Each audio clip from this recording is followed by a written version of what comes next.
বাসন আছে, এগুলো মাঝামাঝি করতে পারিনি। আর কয়েকটা বাসন ধুয়েছি, দেখো কয়েকটা বাসন ধোয়া হয়েছে, চায়ের বাসনগুলো। তো এখন তো রান্নার বাসনগুলো মাঝামাঝি করতে হবে। তো দেখি বাবুকে অল্প সময় রাখতে পারি কি না, তারপরে সেগুলো করবো। আর এখন রান্নাবাড়িটা কমপ্লিট করে নিই, তারপরে তোমাদের সাথে আবার দেখা হবে। তো পুজোর বাসনগুলো আগে ধুয়ে নিচ্ছি। বাবুকে আমি ওই করে টিভি চালিয়ে বসিয়ে রেখে দিলাম।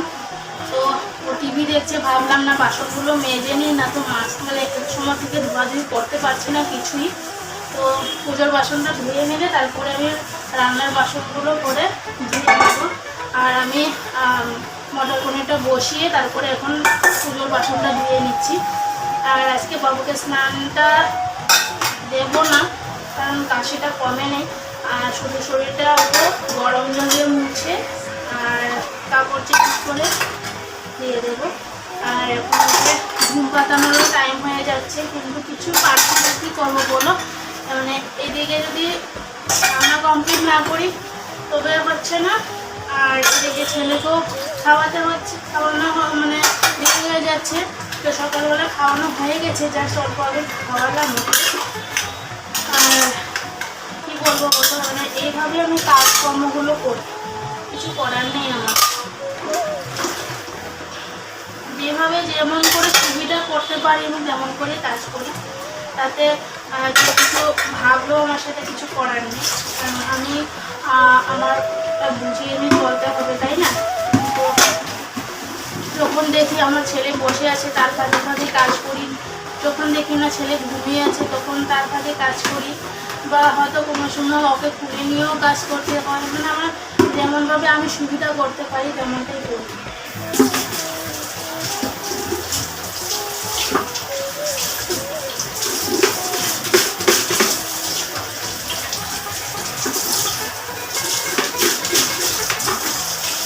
চলো বাসনটা ধুয়ে তারপরে দেখা হচ্ছে।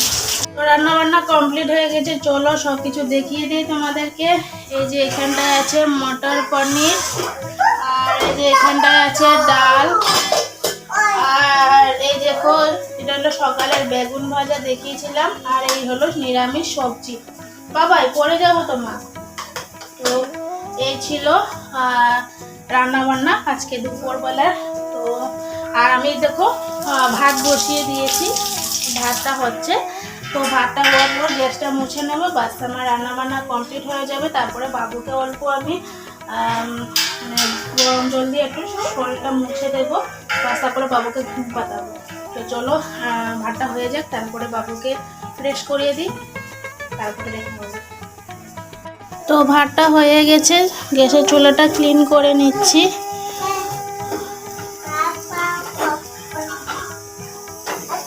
আর আমি রান্নার ফাঁকে ফাঁকে গ্যাসটা মুছেছিলাম, তার জন্য হয়তো তোমরা দেখতে পাচ্ছ পুরো পরিষ্কারই আছে। তো এখন ভাতটা হয়ে গেছে, যখন রান্নাবান্না কমপ্লিট হয়ে গেছে তো একবার ভালোভাবে মুছে নিচ্ছি। আর আমি না একদম নোংরা সহ্য করতে পারি না, তার জন্য আমি যখনই কিছু রান্না করার পর পড়লে আমি লগালগ মানে মুছে নিই সঙ্গে সঙ্গে। তো তার জন্য আমার মানে এতটা নোংরা হয় না সত্যি কথা।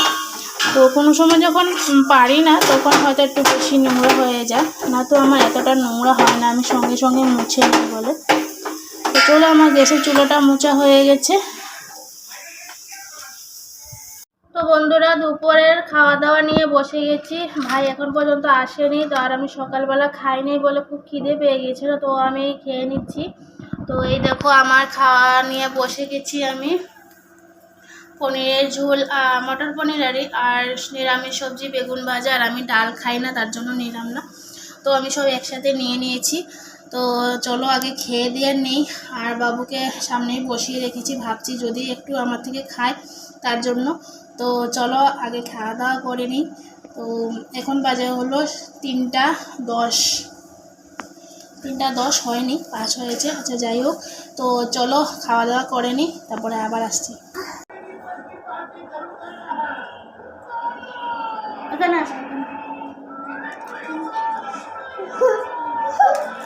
এটা হবে, এটা এটা এটা এটা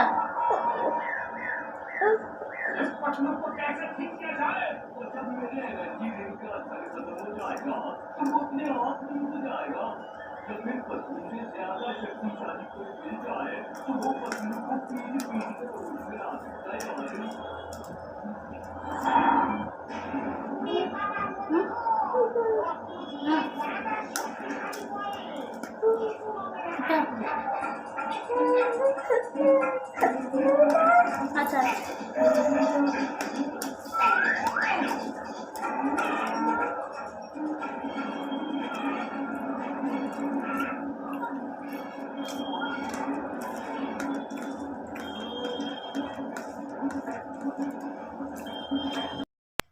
তো বন্ধুরা ভিডিওটা আর লম্বা করতে পারিনি, হঠাৎ করে খাওয়া দাওয়া করার পর শুয়েছিলাম, হঠাৎ করে শরীরটা এত খারাপ হয়ে গেছিলো যে আর মানে বিকেলবেলার আর ভিডিওটা শ্যুট করতে পারিনি। তো প্লিজ কেউ কিছু মনে করো না, আর ভিডিওটা এতখানি ছিল। আজকের মতন টাটা বাই বাই, সবাই ভালো থেকো সুস্থ থেকো, আবার কালকে নতুন আরেকটা ব্লগের সঙ্গে তোমাদের সাথে অবশ্যই দেখা হবে। তো আজকের মতন টাটা বাই বাই, সবাই ভালো থেকো।